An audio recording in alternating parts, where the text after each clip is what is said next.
Fear Not, Episode 60. Hi, I'm Billy Atwell, and I believe that consistently facing your fears is the only way to realize your truest self and to make those confident choices that will help you to obtain your deepest held hopes and dreams. I have faith that this podcast series will show you that you are not alone, that it will strengthen you and give you courage to face your fears, and that it will help you to permanently cross over into a life of living beyond your fears. Join me on this journey as we listen and learn from others as they share their experiences in facing and overcoming their own fears.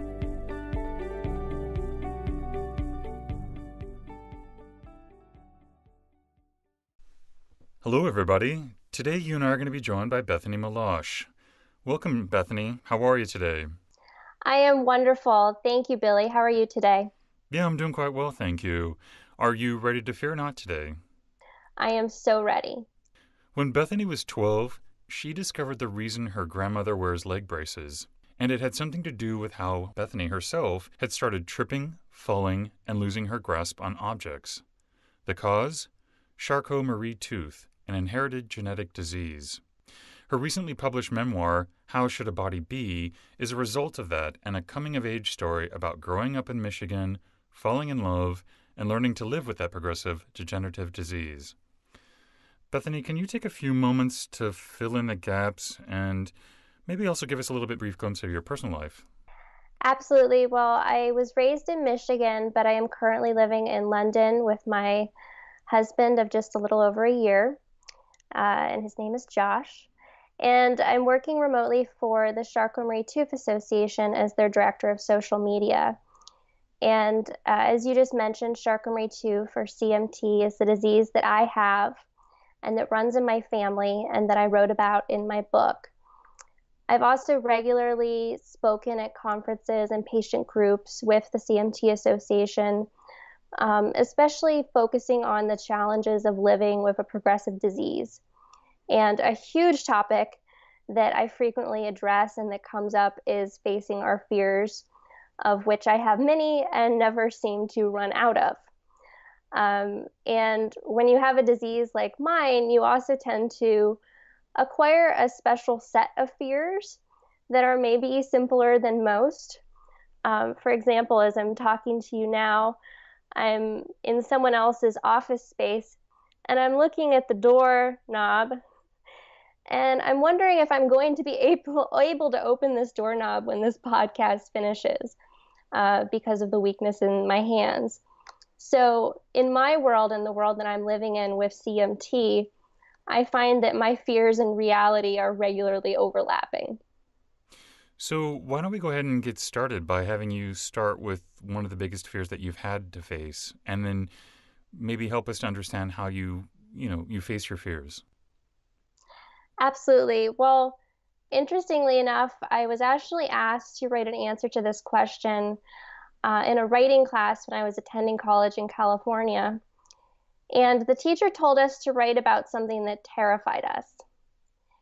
And typically, I would sort of phone it in on these essays. And so I thought, okay, maybe I'll write about something safe, like, fear of heights. Who isn't afraid of heights, right? But when I was thinking about writing this paper, there was this single fear that kept coming back to me. And it was one that was specific to my life on campus. And it was one that I had to face every day at school. But I told myself that there was no way that I could possibly write this down because it was way too personal, way too embarrassing, and I could never turn it into my teacher. It's one thing to think something quietly to yourself. It's another to put it on paper and let someone read it and totally judge you.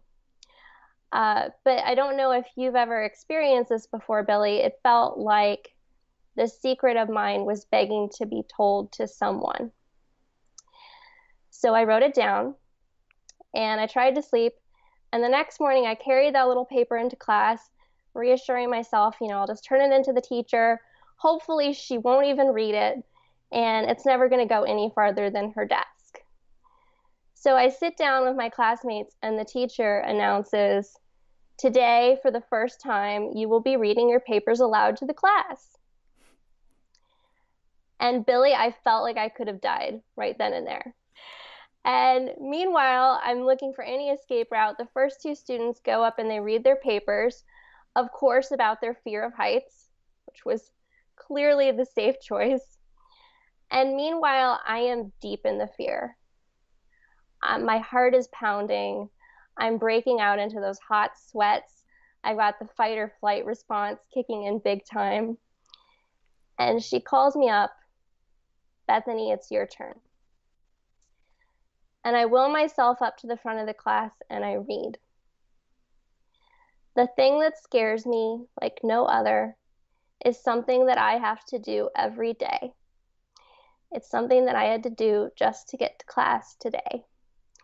And it's something that you do without thinking anything about. And that is crossing the street. It's crossing the 4 lanes of terrifying traffic from Oxford to Addison every morning. Because I have a neurological disease called CMT. And my nerves aren't wired correctly. They can't communicate. And my muscles are withering away beneath them. And every time I step off that curb, I wonder if today is going to be the day that I fall down in that street and I can't get back up. And I wonder, what are the people in the cars thinking? And I know what they're thinking. They're thinking, why is she walking so slow? What's wrong with her? Move on, hurry up.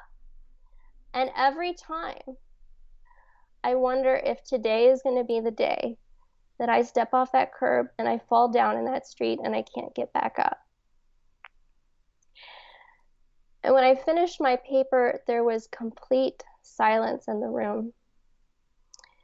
Until finally I caught the eye of one of my classmates who was a jock. He was a rower, bleached blonde hair, blue eyes, never spoken to me before. And he looked at me with tears in his eyes and he said, Bethany, we are all in awe of you. So you asked me what the biggest fear I've had to face is. And that day, Billy, I realized that I had faced a bigger fear than crossing the street. It was a fear that I don't think I had even fully realized I had had. And that was the fear of revealing myself to others and to my classmates and letting them see me in a complete and a vulnerable way, including my disease and my weaknesses. And the only way that I was able to overcome that fear, in this case, I didn't really want to overcome that fear. I was forced into it. But the way I was able to overcome it was only by standing in the fear, full on feeling it, and facing it so that I could move through it and reap those rewards. Wow. That's a lot to take in. Thank you so much for sharing that with us today. So how do you deal with fear now as it comes to you, which surely you must have quite a bit of challenge in your life? Yeah, and I think, as I'm out in the world, I'm in a constant low-level state of fear. But I think that, people have a misconception, or at least I had a misconception, that the people I admired and who seemed to always be conquering their fears and doing incredible things are fearless. And now I'm realizing that that's not the case. And that just because you have courage to face a fear, that doesn't automatically get rid of the fear, right? The fear is usually still there. Those feelings of the heart racing, the sweaty palms, they're still there. But the key is to take the action anyway, which is, of course, the hardest part. And in terms of, ways I've learned to deal with fears, there's some fears that are kind of a one-time thing, like skydiving. I think, most people do that one time and they conquer it and then they're like, never again. I've done that. But for fears like the ones that I've focused on overcoming, ones that are in my daily life, whether that's crossing the street or standing in front of people and speaking, or letting people see my leg braces. For those daily fears, I found it really helpful to actually make facing them a habit that is a part of my daily routine, right? So for crossing the street, I've created a habit that I have to cross the street every morning to get my daily coffee, right? In the summer, I make it a habit to wear shorts every day so that my leg braces are bare. And in terms of revealing myself in disease, I wrote a book about it, about all of my secrets. So I'm facing that fear essentially on a daily basis by having that book be out in the world. And I found that by habitualizing my fears, that not only am I not engaging my conscious mind in the way I normally would, which is when I would tend to chicken out of the fear, but that over time those fears actually do start to diminish and go away, even if not entirely. Bethany, you must have come across some material that's helped you to understand how to face fear and to approach it the way that you do. Would you mind sharing some of those resources with us today? Yeah, well, I mentioned habits, and a book that I read recently was The Power of Habit. And I think in particular, the first couple chapters really show you the way that you can create new habits and how those use a different part of your brain, and in particular, don't use that conscious part of our brain that often tells us, no, Bethany, you can't do that, you shouldn't do it, you should run away. But I think the best resource for me has, in a big way, been the World Wide Web, and allowing me to learn about my disease, and in particular to meet other people who are in my world and who are dealing with the same types of fears that I am.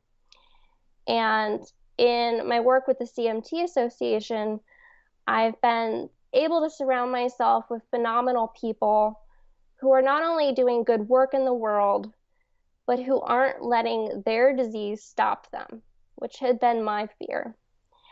And I've made it a real point to surround myself with people who are facing fears, who have a vision for their life, because that in turn inspires me to have one for mine.